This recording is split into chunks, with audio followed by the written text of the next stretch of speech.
Baik, Assalamualaikum warahmatullahi wabarakatuh. Perkenalkan kami dari kelompok 4 yang terdiri dari Apriliani Maharani Dewi, Gunawan Sugiardian, Nurul Karomah, dan Poni Melati Apriliansyah.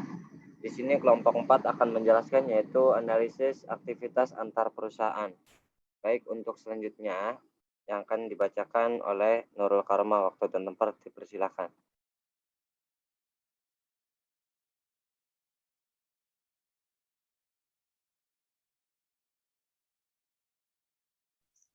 Tujuan analisis aktivitas antar perusahaan yaitu yang pertama, menganalisis pelaporan keuangan untuk investasi antar perusahaan.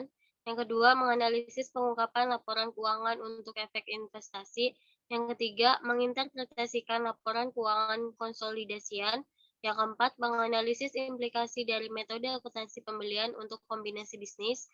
Yang kelima, menginterpretasikan goodwill yang muncul dari kombinasi bisnis. Yang keenam, menjelaskan efek derivatif dan implikasinya terhadap analisis. Yang ketujuh, menganalisis opsi nilai wajar untuk aset dan liabilitas keuangan. Yang kedelapan, menjelaskan konsolidasian entitas anak asing dan penjabaran mata uang asing. Yang kesembilan, menjelaskan analisis imbal hasil investasi. Selanjutnya di sini ada bagan mengenai analisis aktivitas antar perusahaan dan internasional. Pertama, ada efek investasi itu terdiri dari akuntansi untuk efek investasi, pengungkapan efek investasi, dan analisis efek investasi. Selanjutnya ada akuntansi ekuitas. Yang pertama itu ada mekanisme akuntansi, yang kedua implikasi analisis. Kemudian kombinasi bisnis. Ada mekanisme akuntansi, implikasi analisis, pembelian versus penyatuan. Kemudian efek derivatif, mendefinisikan derivatif, klasifikasi derivatif dan akuntansi, pengungkapan derivatif, dan analisis derivatif. Selanjutnya ada opsi nilai wajar, persyaratan nilai wajar, pengungkapan nilai wajar, dan implikasi analisis.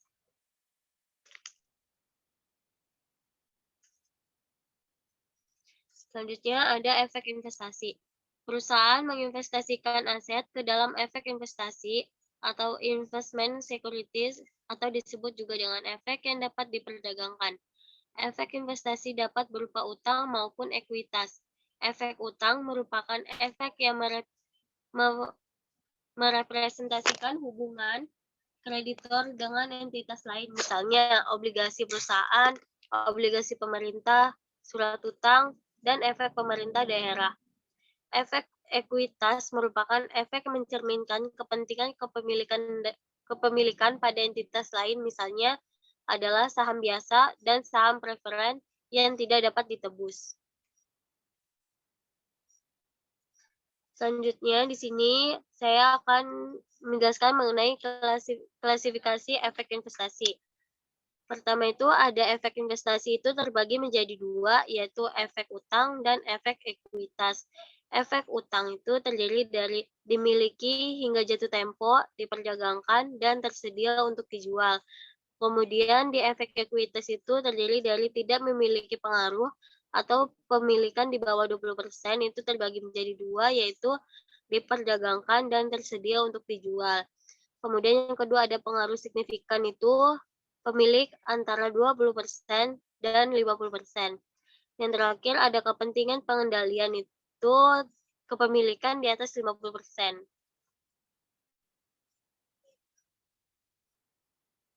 Selanjutnya di sini ada tampilan 5.1. Saya akan menjawab pertanyaan Ibu Aulivi, yaitu yang pertama, bagaimana klasifikasi dan akuntansi untuk efek utang sesuai tampilan 5.2. Nah, di sini klasifikasi dan akuntansi untuk efek utang tampilan 5.2, yang pertama itu kategori. Nah, di kategori itu pertama ada dimiliki hingga jatuh tempo, itu deskripsinya, efek yang diperoleh dengan maksud, dan kemampuan untuk dimiliki hingga jatuh tempo. Laporan posisi keuangannya, biaya perolehan yang diamortisasi. Kemudian di laporan laba rugi, keuntungan atau kerugian belum direalisasi itu tidak diakui sebagai laba neto maupun penghasilan komprehensif. Yang di lainnya mengakui keuntungan atau kerugian yang telah direalisasi dan pendapatan bunga dalam laba neto. Kemudian ada diperdagangkan. Deskripsinya itu efek yang diperoleh terutama untuk jangka pendek atau keuntungan akibat diperdagangkan. Biasanya kurang dari 3 bulan. Kemudian laporan posisi keuangannya itu nilai wajar, laporan laba rugi keuangan atau keuntungan atau kerugian belum direalisasi itu diakui sebagai laba neto, dan yang lainnya itu mengakui keuntungan atau kerugian yang telah direalisasi dan pendapatan bunga dalam laba neto. Yang terakhir itu ada tersedia untuk dijual. Deskripsinya itu efek yang tidak dimiliki untuk tujuan diperdagangkan maupun tidak dimiliki hingga jatuh tempo. Laporan posisi keuangannya itu nilai wajar, kemudian laporan laba rugi, keuntungan atau kerugian belum direalisasikannya itu tidak diakui sebagai laba neto, tetapi diakui sebagai penghasilan komprehensif. Kemudian di lainnya itu mengakui keuntungan atau kerugiannya itu yang telah direalisasikan dan pendapatan bunga dalam laba neto. Kemudian pertanyaan nomor 2 yaitu bagaimana akuntansi untuk pengalihan antar kelompok efek utang sesuai tampilan 5.3. Nah, ini akuntansi untuk pengalihan antar kelompok efek sesuai tampilan 5.3 yaitu yang pertama, pengalihan dari dimiliki hingga jatuh tempo ke tersedia untuk dijual. Pengaruh pada nilai aset dalam laporan posisi keuangannya itu aset dilaporkan sebesar nilai wajar, bukan biaya perolehan atau diamortisasi. Pengaruhnya pada laporan laba rugi itu keuntungan atau kerugian yang belum direalisasi pada saat pengalihan dimasukkan dalam penghasilan komprehensif. Kemudian pengalihan dari diperdagangkan ke tersedia untuk dijual. Pengaruh pada nilai aset dan laporan posisi keuangannya itu tidak ada. Kemudian pengaruh pada laporan laba ruginya itu keuntungan atau kerugian yang belum direalisasi pada saat penghasilan dimasukkan ke dalam laba neto. Yang selanjutnya ada pengalihan dari tersedia untuk dijual ke dimiliki hingga jatuh tempo. Pengaruhnya pada nilai aset dalam laporan posisi keuangannya itu tidak ada pengaruh pada saat pengalihan. Akan tetapi aset dilaporkan sebagai biaya perolehan bukan nilai wajar di masa depan. Kemudian pengaruh pada laporan laba ruginya itu keuntungan atau kerugian belum direalisasi pada saat pengalihan dimasukkan dalam penghasilan komprehensif.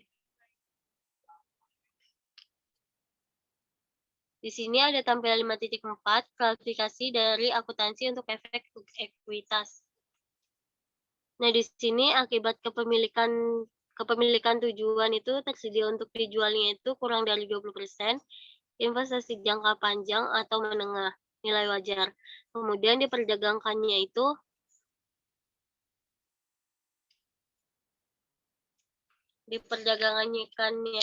kurang dari 20%, investasi jangka pendek atau diperdagangkan nilai wajar. Kemudian pengaruh signifikannya itu antara 20% hingga 50%. Pengaruh bisnis yang besar metode ekuitas. Kemudian kepentingan pengendaliannya itu di atas 50%. Pengendalian bisnis penuh konsolidasian. Kemudian ada dasar penilaian itu laporan posisi keuangan, yaitu nilai aset. Nah, tersedia untuk dijualnya itu berada di nilai wajar, diperdagangkan itu nilai wajar, pengaruh signifikannya itu biaya akuisisi disesuaikan dengan bagian proporsional dari saldo laba invest dan amortisasi yang wajar. Kemudian kepentingan pengendaliannya itu laporan posisi keuangan konsolidasian. Yang terakhir adalah laporan laba rugi itu keuntungan belum direalisasi pengaruh laba lainnya. Nah, tersedia untuk dijualnya itu sebagai penghasilan komprehensif, mengakui dividen, serta keuntungan dan kerugian yang telah direalisasi sebagai laba neto. Diperdagangkannya itu sebagai laba neto, mengakui dividen serta keuntungan dan kerugian yang telah direalisasi sebagai laba neto. Pengaruh signifikannya itu tidak mengakui bagian proporsional laba neto invest dikurangi amortisasi yang wajar sebagai laba neto. Kepentingan pengendaliannya itu tidak diakui, berada di laporan laba rugi konsolidasian. Kemudian ada opsi nilai wajar. Jika suatu perusahaan memilih opsi ini, maka akuntansi untuk semua efek yang tersedia untuk dijual dan efek yang dimiliki hingga jatuh tempo akan serupa dengan efek yang diperdagangkan. 1. Nilai tercatat pada laporan posisi keuangan akan menjadi nilai wajar. Dan yang kedua, semua keuntungan dan kerugian yang direalisasi akan dimasukkan dalam laba neto. Nah, di sini ada analisis efek investasi. Analisis efek investasi setidaknya memiliki 2 tujuan utama. Yang pertama, memisahkan kinerja operasi dari kinerja investasi dan pendanaan. Kinerja operasi dan investasi suatu perusahaan harus dianalisis secara terpisah, karena kinerja investasi perusahaan dapat mendistorsi kinerja operasi yang sebenarnya. Ada 2 kasus berikut menunjukkan bahwa aturan praktis tersebut tidak selalu berlaku. Yang pertama itu, lembaga keuangan berfokus pada aktivitas pendanaan dan investasi. Yang kedua, beberapa lembaga non-keuangan memperoleh sebagian besar laba dan aktivitas investasi. Kemudian, tujuan yang kedua itu menganalisis distorsi akuntansi dari efek. Beberapa potensi distorsi akibat akuntansi efek investasi yang harus diwaspadai oleh analisis itu. Yang pertama, peluang untuk memperoleh keuntungan yang diperdagangkan. Yang kedua, liabilitas diakui sebesar biaya perolehan. Yang ketiga, definisi efek ekuitas yang tidak konstan. Yang terakhir, klasifikasi berdasarkan niat atau maksud.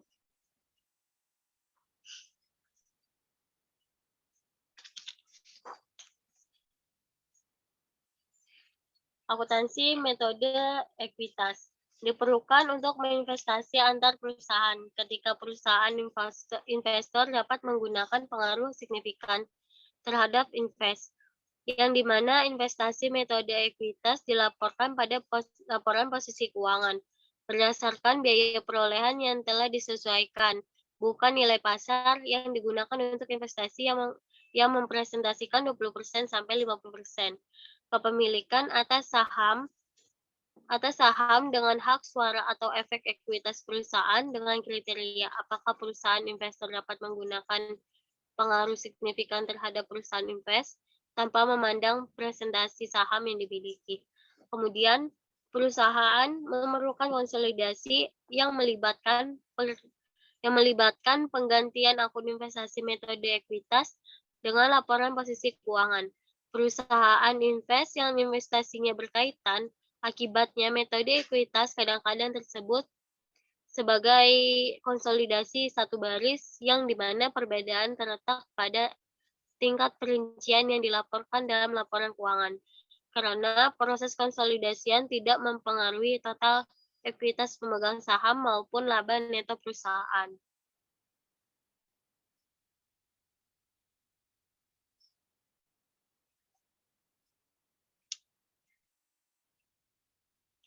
Nah, di sini ada jenis penerapan akuntansi metode ekuitas. Yang pertama, untuk investasi pada afiliasi yang tidak dikonsolidasi. Yang kedua, ventura bersama joint venture. Yang ketiga itu persekutuan atau partnership.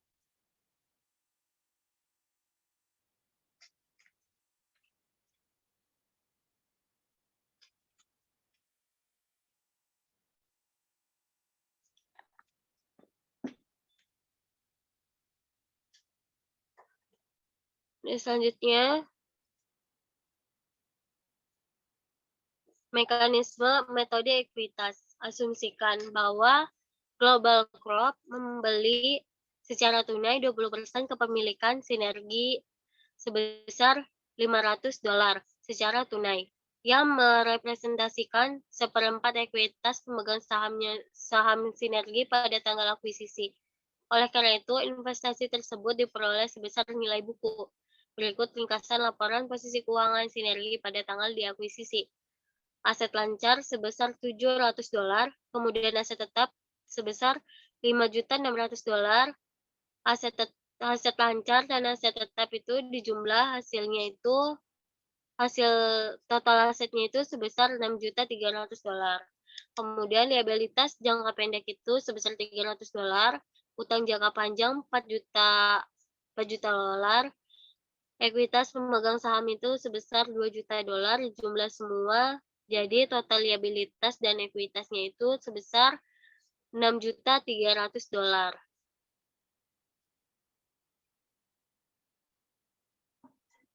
Kemudian investasi awal dicatat pada buku global itu investasi debit sebesar 500 dolar dan kas kredit 500 dolar.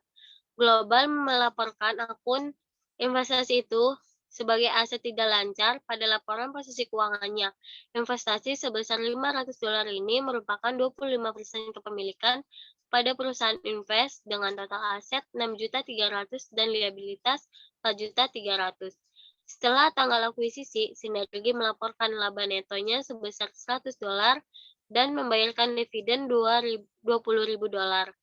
Global mencatat bagian proporsionalnya itu atas laba Sinergi dan penerimaan dividennya itu investasi sebelah debit sebesar 25.000 dolar dan ekuitas sebelah kredit itu sebesar ekuitas pada laba perusahaan invest itu sebesar 25 dolar sebelah kredit. Nah, 25 dolar itu diperoleh dari 25%.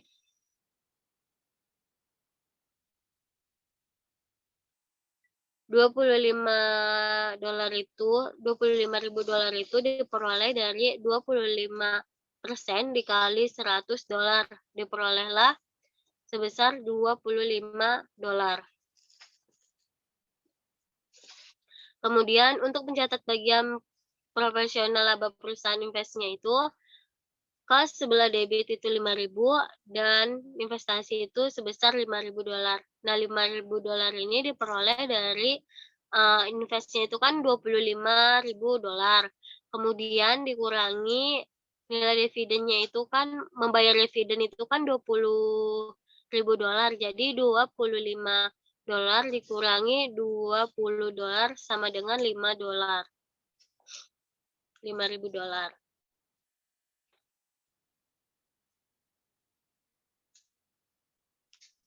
Dan selanjutnya terdapat kesamaan antara perhitungan investasi global dan ekuitas pemegang saham Sinergi. Pada global grupnya itu awalnya itu sebesar 500 dolar, kemudian ada investasi sebesar 25.000 dolar, kemudian dikurangi invest sebesar 5.000 dolar. Jadi 500 dolar ditambah 25 dolar dikurangi 5 dolar, jadi nilai akhirnya itu sebesar 520 dolar. Kemudian pada perusahaan Sinergi itu awalnya itu ada 2 juta dolar, kemudian ada 100 dolar, itu 2 juta dolar dikurangi 100 dolar itu laba neto, kemudian dikurangi dividennya itu 20.000 dolar. Jadi hasil akhirnya yaitu 2.080.000 dolar. Investasi global masih sebesar 25% dari ekuitas pemegang saham Sinergi. Selanjutnya akan dilanjutkan oleh Poni Melati.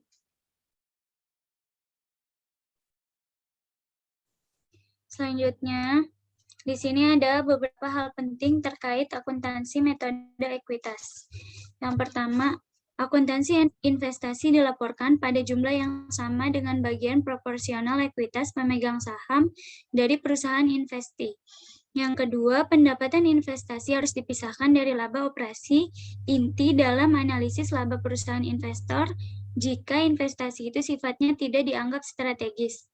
Yang ketiga, investasi yang dihitung menggunakan metode ekuitas dilaporkan pada biaya perolehan yang telah disesuaikan, bukan pada nilai pasar.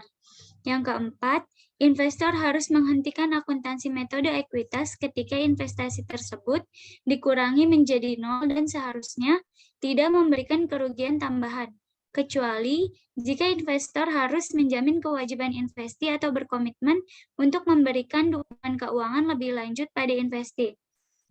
Dan yang kelima, Jika jumlah investasi awal melebihi bagian proporsional dari nilai buku perusahaan investi, kelebihan tersebut dialokasikan pada aset berwujud dan tidak berwujud yang dapat diidentifikasi yang disusutkan atau diamortisasi selama masa manfaatnya. Selanjutnya di sini ada implikasi analisis investasi antar perusahaan.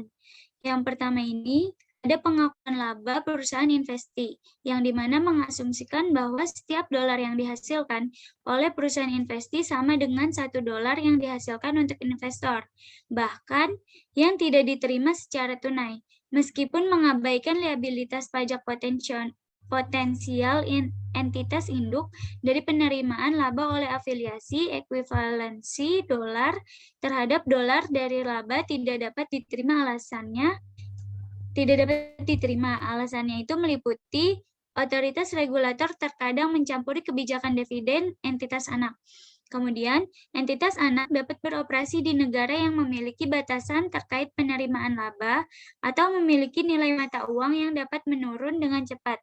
Risiko politik dapat lebih membatasi akses terhadap laba.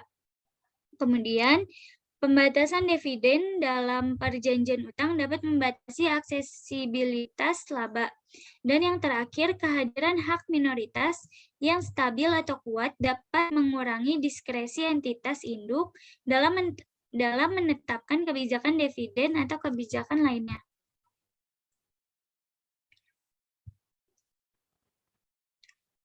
Selanjutnya, yang kedua itu ada investasi modal yang tidak diakui.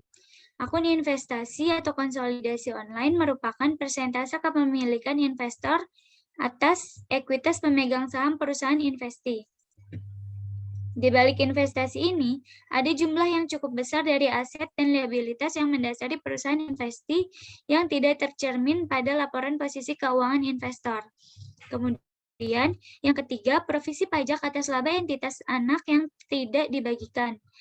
Apabila laba entitas anak yang tidak dibagikan dimasukkan dalam laba akuntansi sebelum pajak dari entitas, maka diperlukan provisi pajak secara bersamaan.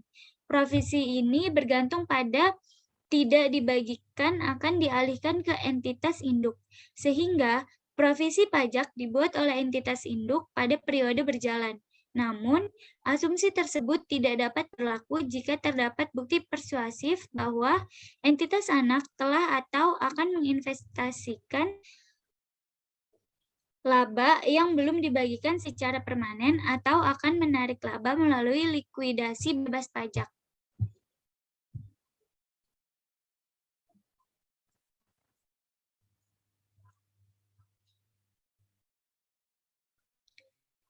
Selanjutnya di sini ada pembahasan mengenai kombinasi bisnis yang mengacu pada merger atau akuisisi suatu bisnis, yang dimana jika perusahaan mengakuisisi sebagian besar efek ekuitas perusahaan lainnya, kemudian alasan-alasan ekonomi untuk kombinasi bisnis diantaranya yang pertama, memperoleh sumber bahan baku yang berharga.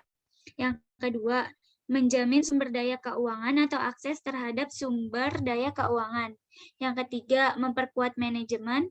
Keempat, meningkatkan efisiensi operasi. 5, mendorong diversifikasi. 6, mempercepat untuk masuk pasar. 7, mencapai skala ekonomi. Dan 8, memperoleh keuntungan pajak. Selanjutnya, untuk mencapai pertumbuhan laba yang tidak tampak, itu meliputi dengan melakukan merger antara perusahaan berkembang yang memiliki rasio harga terhadap laba yang tinggi dengan perusahaan yang memiliki prospek pertumbuhan yang lebih kecil dan menggunakan pembayaran saham menggunakan pembayaran saham pada perusahaan yang memiliki pertumbuhan tinggi, serta menggunakan keleluasaan dalam akuntansi untuk kombinasi bisnis.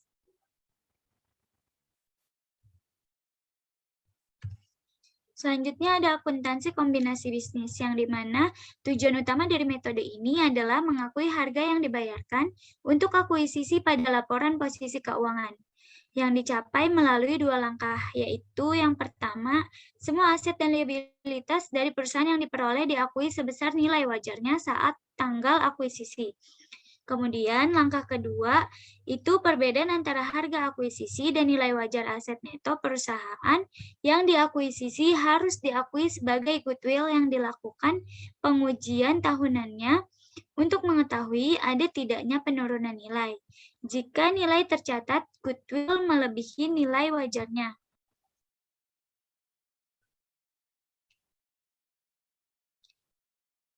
Selanjutnya ada laporan keuangan konsolidasian.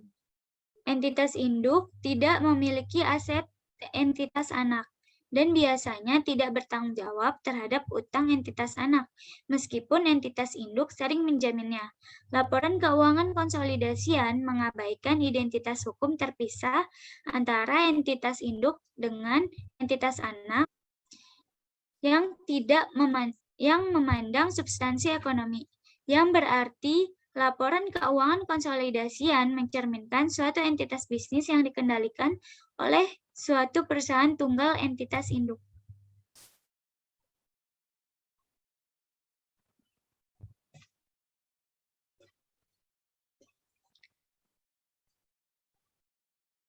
Di sini ada mekanisme konsolidasian yang melibatkan dua langkah, yaitu satu, agregasi, yaitu laporan keuangan konsolidasian menggabungkan aset, liabilitas, pendapatan, dan beban entitas anak dengan pos-pos terkaitnya dalam laporan keuangan entitas induk.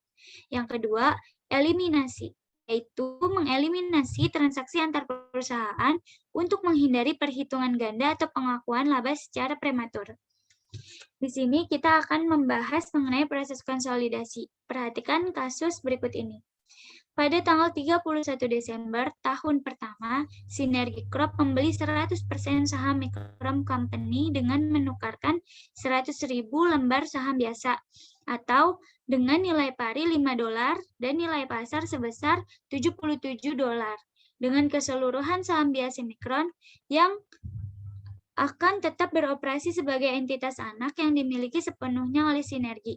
Pada tanggal akuisisi, nilai buku Micron adalah sebesar $620.000. Sinergi bersedia membayar harga pasar sebesar $770.000 karena mereka merasa bahwa bangunan, pabrik, dan peralatan Micron dinilai terlalu rendah, yaitu sebesar $20.000. Micron memiliki merek dagang yang belum tercatat senilai $30.000 dan manfaat tidak berwujud dari kombinasi bisnis yang dinilai sebesar $100.000. Oleh karena itu, harga pembelian dialokasikan sebagai berikut. Harga pembeliannya itu sebesar $770.000 didapat dari harga pasarnya.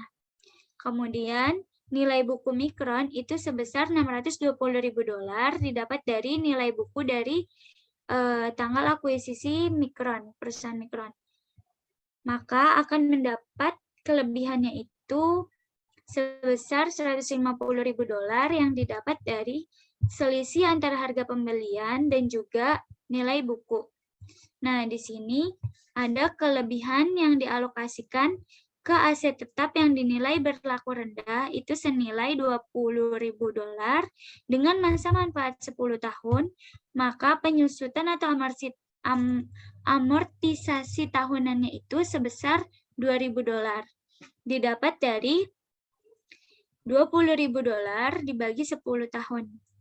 Kemudian kelebihan yang dialokasikan ke merek dagang itu sebesar $30.000 dengan masa manfaat 5 tahun dan memiliki penyusutan atau amortisasi tahunannya itu sebesar $6.000.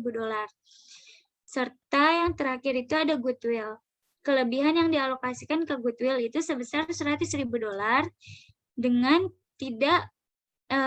memiliki masa manfaat yang tidak terbatas sehingga penyusutan atau amortisasi tahunannya itu $0.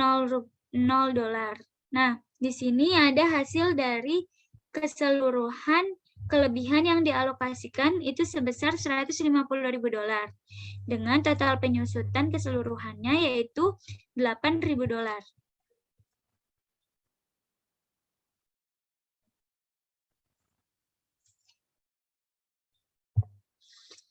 Selanjutnya, Sinergi membuat jurnal untuk mencatat akuisisi sebagai berikut.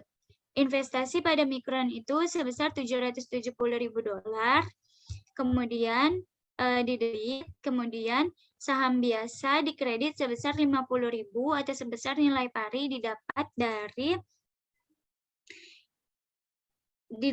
dari nilai parinya itu $5 dikali $100.000 dibagi dengan masa manfaatnya itu 10 tahun.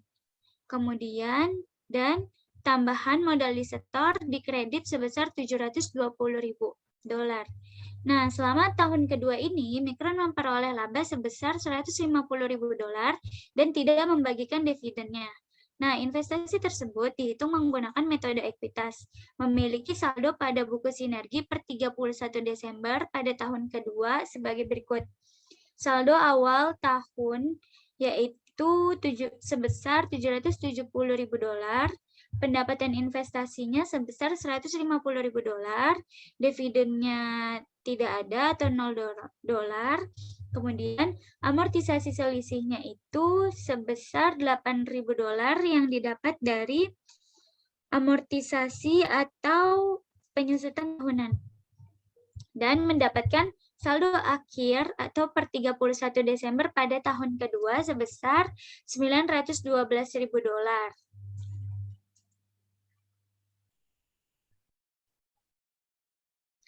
Selanjutnya di sini ada 4 jurnal konsolidasi dari kasus yang tadi kita selesaikan. Nah, yang pertama itu mengganti akun investasi sebesar $62.000 dengan nilai buku di awal tahun dari aset yang diperoleh.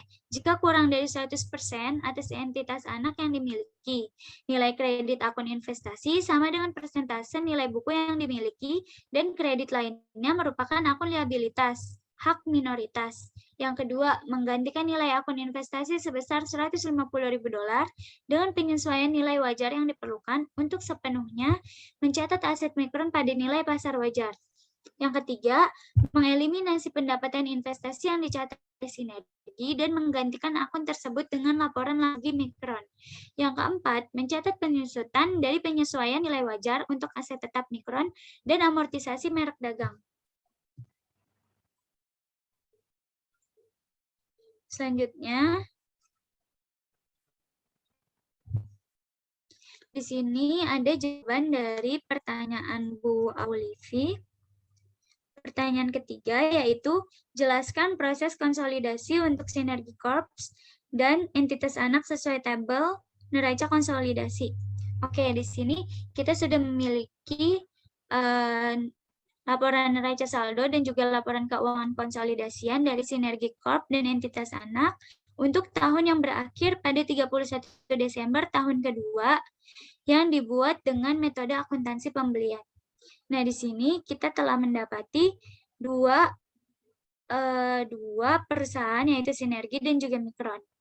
Nah, total liabilitas dan ekuitas pada perusahaan Sinergi sebesar $3.837.000 dan pada PT Mikron yaitu sebesar $1.240.000 dengan total debit dan kreditnya itu balance sebesar $920.000 yang dimana keduanya memiliki hasil total liabilitas dan ekuitas dari konsolidasiannya sebesar $4.307.000. Selanjutnya,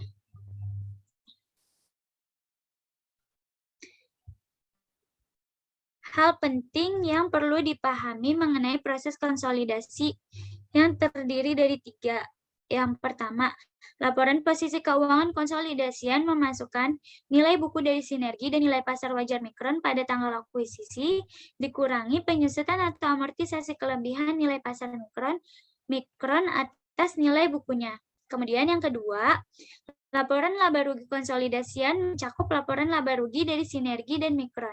Dan yang terakhir, goodwill hanya dicatat setelah mengakui nilai pasar wajar dari semua aset wujud dan berwujud yang diperoleh. Selanjutnya kita akan membahas tentang penurunan nilai goodwill. Kita langsung ke contohnya. Di sini diasumsikan bahwa nilai pasar wajar Mikron diperkirakan $700.000 per 31 Desember tahun kedua, dan nilai pasar wajar aset berwujud dan tidak berwujud yang dapat diidentifikasi neto adalah $660.000. Penghitungan ini menghasilkan kerugian penurunan nilai sebesar $60.000 sebagai berikut. Pembahasannya di sini ada nilai pasar wajar Mikron yang tadi kita ketahui yaitu $700.000. Kemudian aset lancarnya itu sebesar $520.000. Aset tetapnya sebesar $570.000 dengan merek dagang sebesar $20.000 dan liabilitas itu sebesar $450.000. Di sini aset itu sebesar $660.000 yang di mana memiliki implied goodwill-nya itu sebesar $40.000 dan saldo goodwill saat ininya itu sebesar $100.000. Nah, kerugian penurunan nilainya itu sebesar $60.000 didapat dari saldo goodwill saat ini dikurangi implied goodwill. Atau implied goodwill dikurangi saldo goodwill saat ini, maka selisihnya akan menjadi kerugian penurunan nilai. Kita akan membahas ayat jurnalnya, yaitu kerugian penurunan nilai goodwill di debit sebesar $60.000 dan investasi pada Mikron di kredit sebesar $60.000. Kerugian penurunan nilai akan dilaporkan sebagai pos terpisah dalam bagian operasi laporan laba rugi konsolidasian sinergi. Kemudian, sebagian goodwill yang terdapat pada bagian akun investasi sinergi dihapus dan saldo goodwill dalam laporan posisi keuangan konsolidasian akan dikurangi. Selanjutnya, di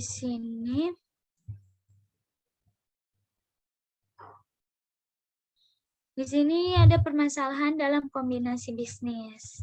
Yang pertama, kita akan membahas tentang pertimbangan kontingensi, yaitu kesepakatan bahwa uang tambahan akan dibayar oleh pembeli kepada penjual jika tujuan kinerja masa depannya tercapai melalui penggabungan perusahaan.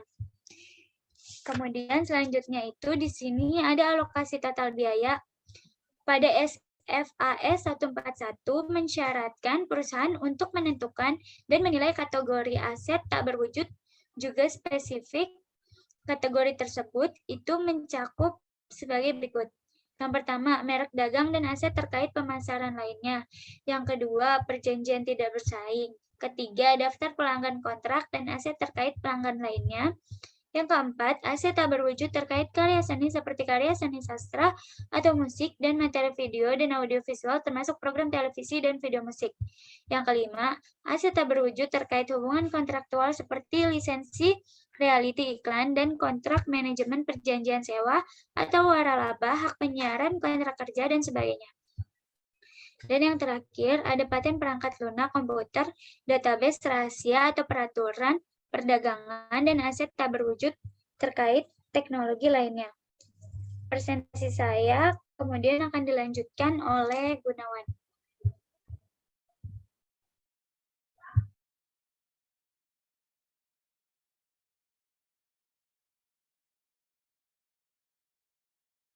Baik, bismillahirrahmanirrahim. Saya akan menjelaskan presentasinya. Utang dalam laporan keuangan konsolidasi. Liabilitas dalam laporan keuangan konsolidasi tidak beroperasi sebagai hak gadai aset kelompok aset umum. Laporan posisi keuangan konsolidasian tak membantu dalam menilai margin keselamatan atau margin of safety yang dinikmati para kreditur. Untuk menilai keamanan liabilitas, analisis harus mempelajari laporan keuangan masing-masing entitas anak. Perlu diingat juga bahwa batasan hukum tidak selalu menjadi ukuran efektif, dan dari liabilitas misalnya American Express baru-baru ini menutup kewajiban entitas anak pergudangan bukan karena kewajiban hukum yang berlaku, melainkan karena kekhawatiran akan reputasinya sendiri.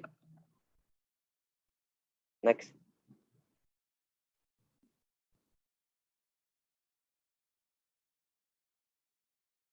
Keuntungan atas IPO entitas anak.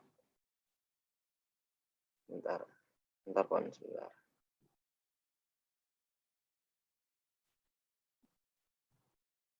Keuntungan atas IPO entitas anak.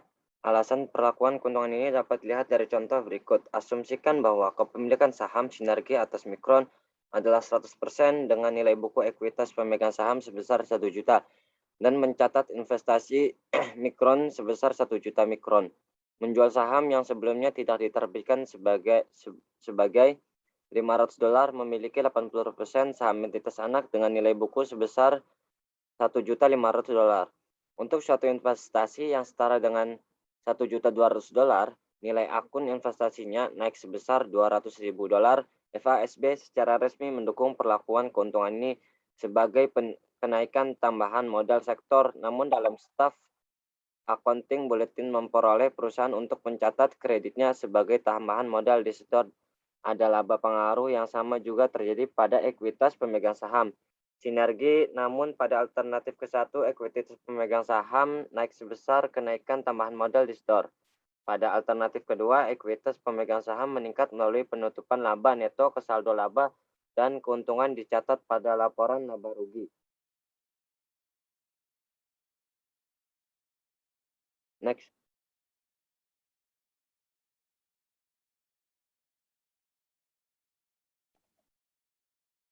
Akuntansi pushdown.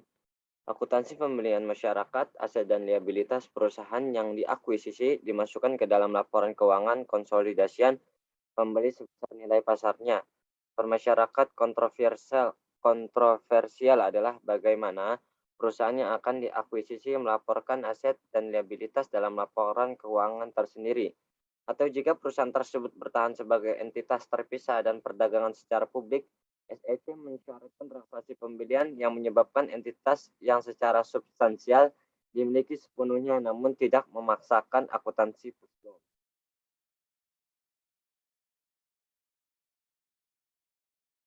Keterbatasan tambahan laporan keuangan konsolidasian. Laporan keuangan konsolidasian sering kali merupakan referensi yang bermakna atas kondisi keuangan dan hasil operasi dari entitas induk dan entitas anak.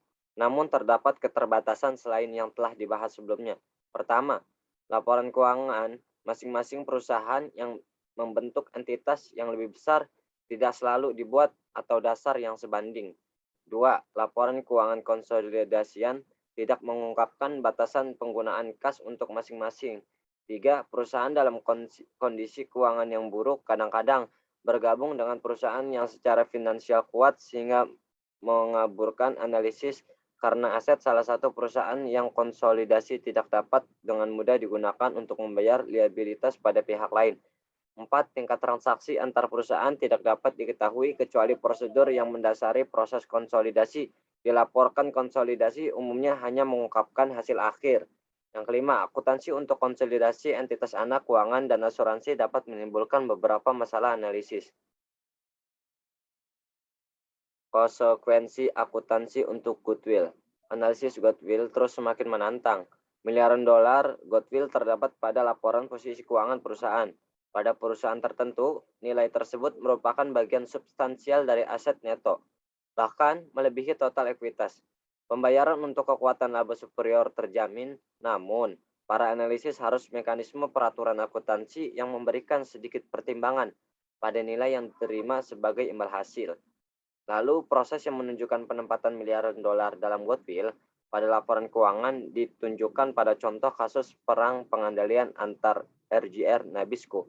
Terakhir, analisis kita juga harus menyadari bahwa goodwill pada laporan posisi keuangan perusahaan umumnya gagal mencemberkan daya laba tak terwujud keseluruhan perusahaan atau karena posisi pasar, merek dagang, atau keunggakan yang dimiliki. Hal ini terjadi karena pada prinsip akuntansi yang berlaku umum goodwill yang terjadi secara internal tidak dapat dicatat sebagai aset. Kejadian ini terbukti pada kejadian kasus Altria Group Inc. Efek dari derivatif. Derivatif merupakan instrumen keuangan yang nilai diturunkan dari nilai aset lainnya. Kelompok aset atau variabel ekonomi seperti saham, obligasi, harga komoditas, suku bunga, atau kurs. Namun derivatif sendiri itu memiliki perusahaan sebagai lindung. Nilai dapat memberikan risiko yang cukup mengkhawatirkan bagi perusahaan. Hal ini sulit untuk menemukan derivatif yang secara keseluruhan melindungi dari munculnya risiko. Karena pihak-pihak yang terlihat dalam kontrak derivatif itu gagal memahami risiko potensial dari instrumen keuangan, maupun karena pihak lainnya secara dimensial tidak mampu, perusahaan juga dikenal sering menggunakan derivatif untuk berspekulasi. Nah, di sini ada jenis-jenis instrumen keuangan yang digunakan aktivitas lindung nilai, termasuk instrumen berikutnya, yaitu ada 1. Kontrak berjangka, yaitu perjanjian antara 2 atau lebih pihak untuk membeli atau menjual suatu komoditas tertentu atau aset keuangan pada suatu tanggal di masa depan dan harga pasti. Kedua, kontrak swap, yaitu suatu perjanjian antara 2 atau lebih pihak untuk menukar arus kas masa depan. Dan yang ketiga, kontrak opsi, yaitu memberikan hak pada salah satu pihak bukan kewajiban untuk melakukan suatu transaksi.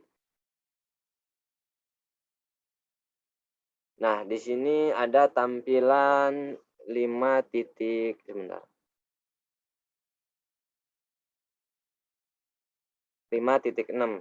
Nah, di sini saya akan menjawab di awal bagaimana klasifikasi dan akuntansi untuk derivatif, jelaskan sesuai tampilan 5.6 dan 5.7. Nah, di sini ada klasifikasi derivatif untuk akuntansi itu sendiri. Nah, derivatif itu mencakup dua asas, yaitu lindung nilai dan spekulatif. Yang di mana lindung nilai ini terdapat lindung nilai atas nilai wajar, lindung nilai arus kas, lindung nilai mata uang asing. Dari nilai lindung mata uang asing ini mencakup 3, yaitu lindung nilai atas nilai wajar, lindung nilai arus kas, dan lindung nilai di atas investasi neto dalam operasi luar negeri. Next.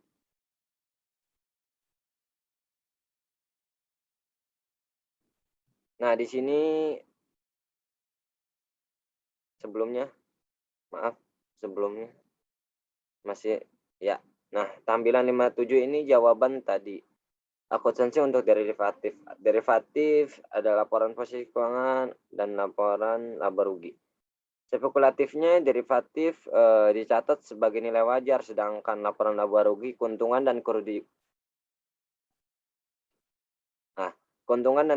belum direalisasi dimasukkan dalam laba neto.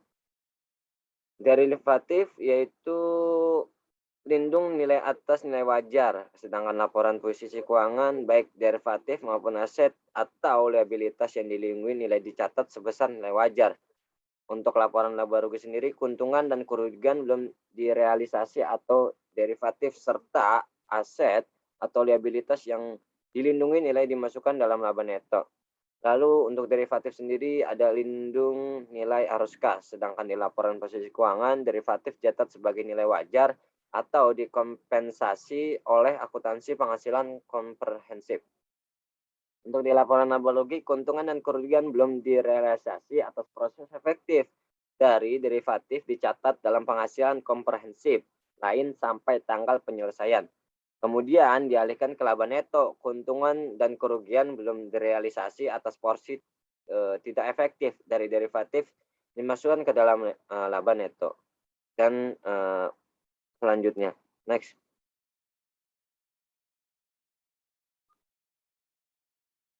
Nah, di sini ada mengungkapkan derivatif, yaitu perusahaan diminta untuk mengungkapkan informasi kualitas dan kuantitatif mengenai derivatif, baik pada catatan atas laporan keuangan maupun di tempat lain. Tujuan dari pengungkapan ini adalah menginformasikan kepada analisis mengenai resiko potensial yang mendasari efek derivatif.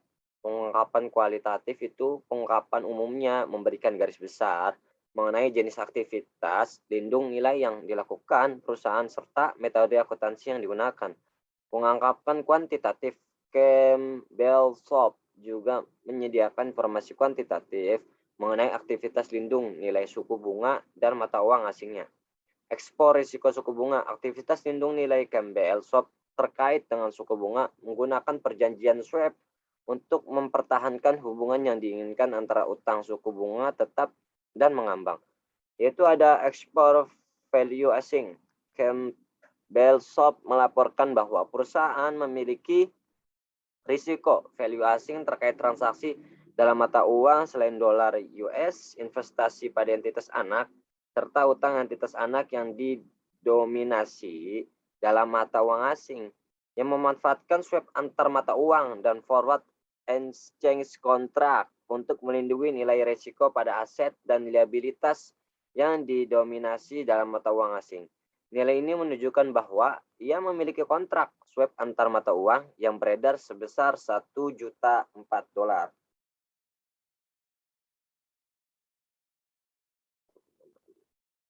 Nah, di sini ada analisis derivatif. Apa sih tujuan penggunaan derivatif itu? Nah, di sini derivatif digunakan untuk melindungi nilai. Nilai apa sih? Nilai salah satu alasan yang mendasari tindakan ini adalah ketika suatu perusahaan melindungi nilai ekspor tertentu, perusahaan tidak selalu melindungi nilai risiko perusahaan secara keseluruhan. Sensitivitas risiko pasar, yaitu ruko pasar utama yang dihadapi oleh perusahaan adalah perubahan harga komoditas suku bunga dan kurs mata uang asing. Informasi berikut memberikan ringkasan risiko pada perusahaan terkait dengan kewajiban utang dan instrumen keuangan yang signifikan. Exposure, risiko, dan efektivitas strategi lindung nilai. Perusahaan tidak diharuskan untuk menguantifikasi sejauh mana ekspor telah diantisipasi dengan aktivitas lindung nilai yang jika diungkapkan memberikan pemahaman yang tidak lebih kepada investor dan kreditor mengenai efektivitas strategi lindung nilai. Lalu ada ekspor risiko transaksi khusus versus transaksi keseluruhan perusahaan. Divisi perusahaan Amerika dan Eropa dapat melakukan lindung nilai atas ekspor risiko mata uang dengan tujuan yang bertentangan karena masing-masing divisi berupaya untuk mengelola ekspor risiko khusus tanpa mempertimbangkan risiko perusahaan secara keseluruhan. Lalu menyertakan dalam laba operasi atau non-operasi.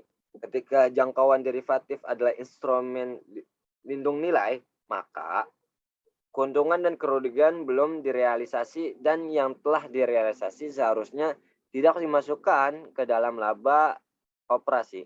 Instrumen-instrumen yang menjadi lindung nilai atas pergerakan suku bunga merupakan pos non-operasi. Next. Nah, di sini ada opsi nilai wajar, persyaratan pelaporan nilai wajar, yaitu aset dan liabilitas yang sesuai untuk opsi nilai wajar. USGAAP memungkinkan perusahaan untuk melaporkan berbagai jenis aset dari liabilitas keuangan menggunakan dasar nilai wajar. Pelaporan tersebut termasuk investasi dalam efek utang, ekuitas instrumen keuangan derivatif, dan berbagai jenis kewajiban keuangan. Penerapan selektif. Perusahaan diberikan fleksibilitas yang secara selektif menerapkan opsi nilai wajar pada masing-masing aset dan liabilitas, bahkan fleksibilitas tersebut dapat berlaku pada kelompok aset tertentu. Lalu ada persyaratan pelaporan. Jika suatu perusahaan memiliki opsi wajar untuk suatu aset dan atau liabilitas, maka peraturan pelaporan berikut berlaku, yaitu 1. Nilai tercatat aset atau liabilitas pada laporan posisi keuangan akan selalu besar nilai wajarnya saat tanggal pengukuran. Semua perusahaan pada nilai wajar aset atau liabilitas termasuk keuntungan dan kerugian belum direalisasi akan dimasukkan dalam laba neto. Yang ketiga, cara untuk memasukkan keuntungan atau kerugian yang belum direalisasi menjadi tidak dijelaskan. Pengungkapan nilai wajar, perincian catatan kaki nilai wajar Wells Fargo Bank September 2007 10 Minsk. Kita juga melaporkan posisi keuangan ringkas per 30 September 2007. Wells Fargo melaporkan bahwa mereka memiliki untuk menggunakan opsi nilai wajar untuk 1. Utang hipotek yang dimiliki untuk dijual kembali atas perumahan utama, dan 2. Kepemilikan tertentu atas penjualan dan sekuritas pinjaman perumahan. Wells Fargo juga memberikan perincian mengenai nilai wajar berdasarkan jenis-jenis input yang digunakan dalam menentukan nilainya. Terakhir, Wells Fargo juga mengungkapkan bahwa perusahaan mencatat keuntungan neto sebesar $445 juta Pada laba neto untuk semua aset keuangan yang opsi nilai wajarnya dilaksanakan keuntungan 447 juta dolar. Utang hipotek yang dimiliki untuk dijual kembali. Pengungkapan nilai wajar dikurang Wells Fargo Bank laporan keuangan ringkas untuk 9 bulan yang terakhir 30 September 2007. Nah, di sini ada tampilan 5.9 yang mengungkapkan nilai wajar Wells Fargo Bank. Laporan keuangan ringkas untuk 9 bulan yang berakhir 30 September 2007.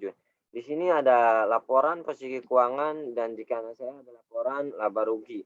Nah, ini dalam jutaan dolar. Nah, untuk aset terdiri dari kas dan investasi jangka pendek sebesar 16.746 juta dolar.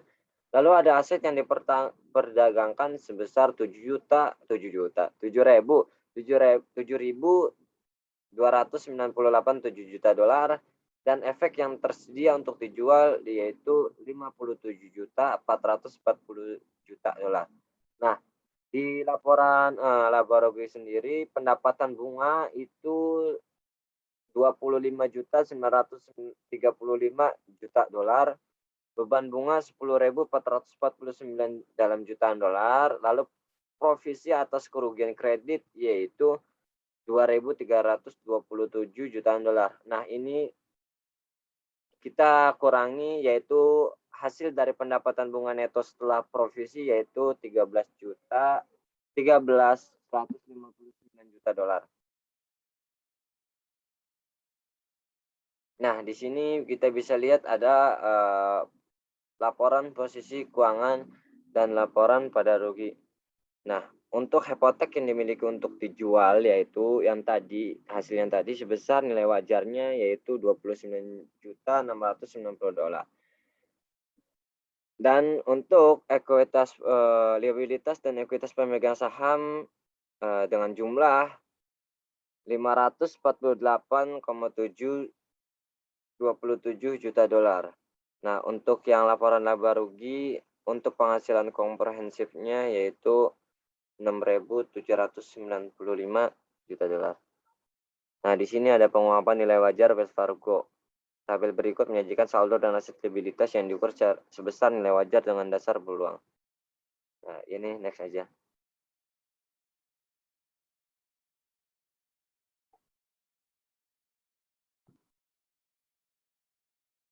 Selanjutnya akan dibacakan oleh rekan saya yaitu April Maharani Dewi. Untuk perubahan aset dan liabilitas level 3 yang diukur pada nilai wajar atas dasar berulang pada ringkasan berikut.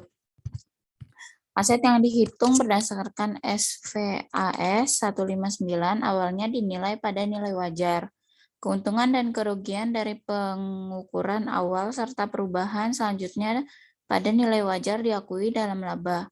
Perubahan dalam nilai wajar terkait pengukuran awal dan perubahan selanjutnya pada nilai wajar yang dimasukkan dalam laba periode berjalan untuk periode 9 bulan yang berakhir pada 30 September 2007, yaitu yang pertama untuk utang hipotek yang dimiliki untuk dijual kembali berupa keuntungan sebesar 447 juta dolar yang dimasukkan ke dalam pendapatan non-bunga, bank hipotek, mortgage, banking, non-interest income. Dan yang kedua, untuk bunga lain yang dimiliki, kerugian sebesar 32 juta dolar dimasukkan dalam pendapatan non-bunga lainnya. Next, Kak.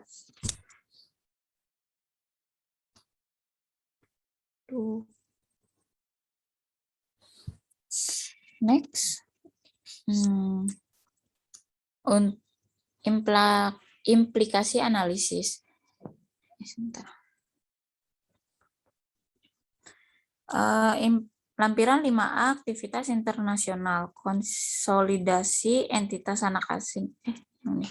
Implikasi analisis, keandalan pengukuran nilai wajar. Salah satu tugas penting dalam analisis adalah mengevaluasi keandalan pengukuran nilai wajar dan dampaknya pada laporan keuangan. Penggunaan yang signifikan atas input level 3 tersebut memunculkan keraguan terkait keandalan perkiraan nilai wajar. Wells Fargo serta menjadi alasan yang kuat untuk berhati-hati. Sebagian besar input level 3 berkaitan dengan hak layanan hipotek. Perubahan nilai wajar akibat perubahan asumsi-asumsi dasar harus dicermati dengan sungguh-sungguh. Dalam hal ini, kita tidak dapat mengesampingkan kemungkinan bahwa perubahan asumsi merupakan salah satu upaya Wells Fargo untuk meringankan dampak yang kurang menguntungkan akibat krisis hipotek terhadap laba neto. Adopsi opportunities dalam SVAS 159. SVAS 159 merupakan kode ASC 825 memungkinkan kebijakan yang cukup pada perusahaan dalam memilih aset atau liabilitas khusus yang akan digunakan pada opsi nilai wajar.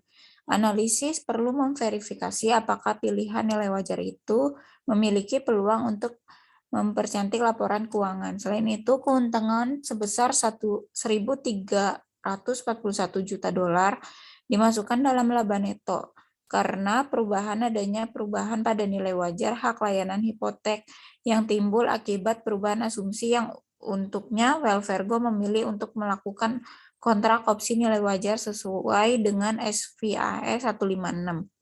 Secara keseluruhan, bukti menunjukkan bahwa Wells Fargo telah signifikan mengelola laba netonya agar mengalami kenaikan selama periode 9 bulan yang berakhir September 2007 melalui penggunaan akuntansi nilai wajar, baik pada penerapan selektif nilai wajar maupun melalui perubahan asumsi pengukuran. Next, Kak.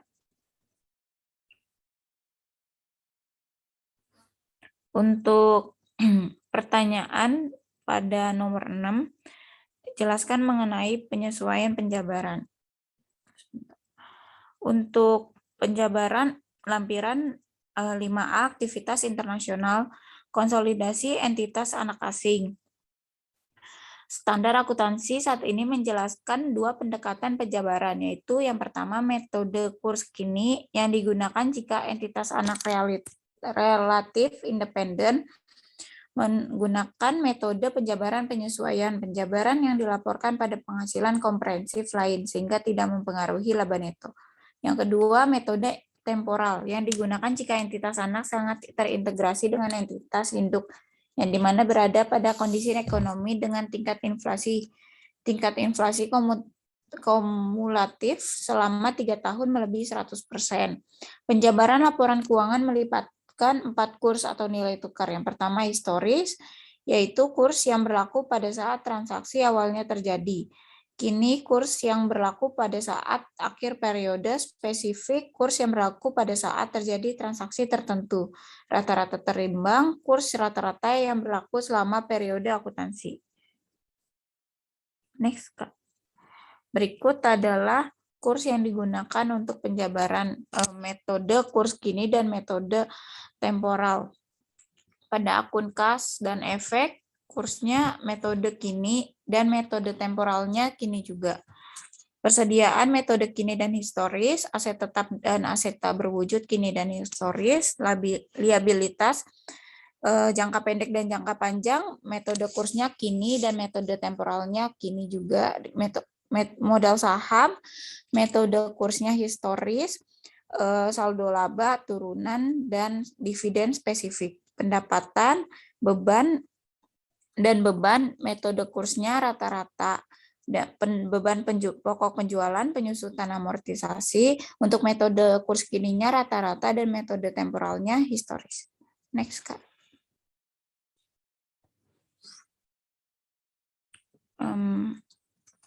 Berikut pertanyaan pertanyaan di nomor 7, bagaimana akuntansi untuk penjabaran mata uang asing sesuai tampilan pada 5.1. Untuk tampilan 5A.1 melaporkan penjabaran neraca saldo menjadi laporan posisi keuangan dan laporan laba rugi. Laporan posisi keuangan menekankan pelaporan penyesuaian penjabaran sebagai komponen terpisah dari ekuitas pemegang saham biasanya cukup dilaporkan dalam komponen yang lebih umum yang disebut akumulasi penghasilan kompresif lain. Dalam tinjauan mengungkapkan beberapa hal.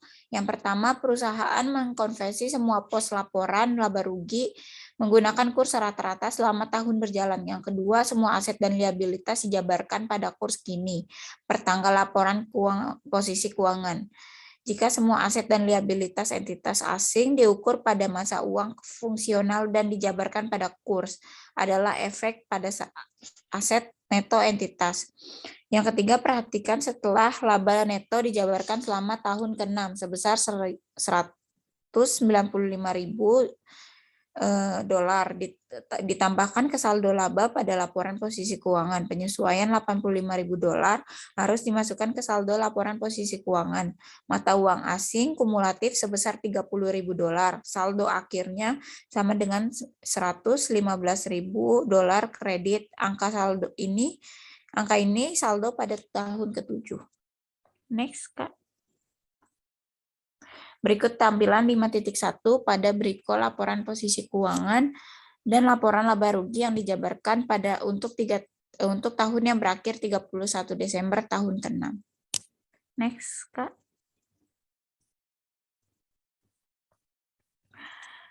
Dan ini laporan posisi keuangan dan laporan laba rugi yang dijabarkan untuk tahun berakhir 31 Desember tahun ke-6. Dan next. Pada analisis keuangan atau kerugian penjabaran, keuntungan dan kerugian kurs timbul dari penjabaran aset dan liabilitas pada kurs ini. Oleh karena perusahaan menjabarkan akun ekuitas pada kurs historis, nilai tersebut merupakan aset neto sisa yang dijabarkan pada kurs. Kini yang dihadapkan pada resiko perubahan kurs. Jika dolar menguat terhadap mata uang asing, nilai dolar aset neto asing menurun dan menyebabkan kerugian kurs. Jika dolar melemah terhadap mata uang asing, nilai dolar aset neto asing naik sehingga perusahaan memperoleh keuntungan kurs. Nilai kasus yang terjadi pada beriko tahun ke-6. Jika penyebab perubahan dalam aset neto tahun tersebut karena alasan selain terkait dengan operasi, perusahaan perlu menetapkan beberapa alasan beserta kurs untuk penjabaran. Penyesuaian ini dimasukkan dalam perhitungan keuntungan dan kerugian penjabaran sesuai dengan prosedur yang telah disebutkan pada sebelumnya. Berikut akuntansi investasi asing oleh entitas induk. Ketika entitas induk menghitung investasi pada investasi anak asing menggunakan metode ekuitas, entitas induk mencatat bagian proporsional atas penyesuaian penjabaran. Dalam contoh yang telah kita bahas, Dolarco membuat jurnal pada tahun ke-6 dalam metode AS sebagai berikut.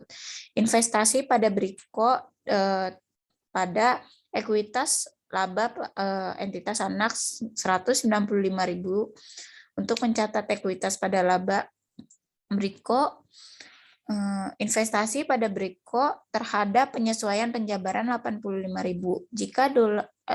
Jika Dolarco menjual investasinya kepada beriko pada Januari tahun ke-7, maka Dolarco pertama mencatat keuntungan atau kerugian atau selisih antara hasil penjualan dan nilai buku yang dilaporkan dari investasi tersebut. Yang kedua, mengalihkan akun penyesuaian penjabaran mata uang asing kumulatif dengan saldo kredit sebesar 115.000 ke laba.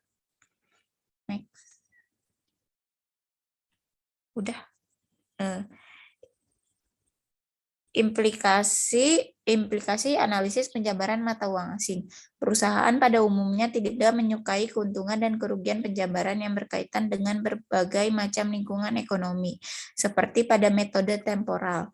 Tidak dapat dipungkiri, kritik perusahaan tidak sekuat pada saat proses penjabaran, memberikan untuk dibandingkan pada saat rugi. Praktik terkini tidak mengikuti metode temporal, kecuali pada dua kasus. Yang pertama, saat entitas asing hanya merupakan perpanjangan entitas induk. Yang kedua, saat hiperinflasi menyebabkan penjabaran aset non-moneter menjadi secara tidak realistis, menurunkan nilai yang dilaporkan karena penggunaan kurs kini. Analisis kita harus mewaspadai bahwa laba neto juga termasuk hasil dari transaksi mata uang asing yang sudah selesai. Selain itu, keuntungan atau kerugian penjabaran utang lancar oleh entitas anak ke entitas induk tidak bersifat jangka panjang, mengalir melalui laba neto. Penurunan dolar yang cukup besar yang bersifat relatif terhadap berbagai mata uang memiliki dampak meningkatkan laba neto yang dilaporkan dari entitas anak asing yang dikonsolidasikan. Penurunan tersebut juga sering meningkatkan ekuitas. Dampak ini juga menurunkan ukuran seperti imbal hasil atas ekuitas. Jika nilai dolar telah pulih, hasil akan berkebalikan dan menyebabkan laba neto dilaporkan lebih rendah. Next. Lampiran 5B, analisis imbal hasil. Untuk pertanyaan nomor 8, kita menjelaskan analisis imbal hasil investasi. Berikut. Lampiran 5B, analisis imbal investasi. Hasil investasi, penyesuaian pada laporan keuangan semua komponen, pendapatan investasi, bunga dividen, serta keuntungan kerugian yang telah dan belum direalisasi. Untuk semua efek investasi harus dimasukkan saat menentukan laba ekonomi. Oleh karenanya, penghasilan komprehensif hanya mencakup keuntungan dan kerugian yang belum direalisasi dari efek yang diperdagangkan dan efek yang tersedia untuk dijual. Kita harus menyesuaikan penghasilan komprehensif untuk memasukkan keuntungan dan kerugian yang belum direalisasi dari efek yang memiliki hingga jatuh tempo diungkapkan dalam catatan atas laporan keuangan. Penentuan pendapatan permanen merupakan proses yang lebih rumit. Perhitungannya yaitu pendapatan investasi ROI yang diharapkan dikali nilai wajar investasi awal ditambah nilai wajar investasi akhir dibagi 2. Untuk selanjutnya, efek yang diperdagangkan dan tersedia untuk dijual saat ini dilaporkan pada nilai wajar. Sedangkan efek yang dimiliki hingga jatuh tempo dilaporkan pada biaya perolehan. Untuk tujuan analisis, semua efek investasi termasuk yang dimiliki hingga jatuh tempo dilaporkan sebesar nilai wajar pada laporan posisi keuangan. Maka dari itu, kita menyesuaikan efek yang dimiliki hingga jatuh tempo ke nilai wajar dan penyesuaian selain dihapus dilakukan pada ekuitas untuk mencerminkan penyesuaian ke nilai wajar. Next, Kak. Mengevaluasi kinerja investasi. Salah satu tugas utama dalam analisis, tugas yang penting bagi perusahaan investasinya membentuk bagian besar dari laba.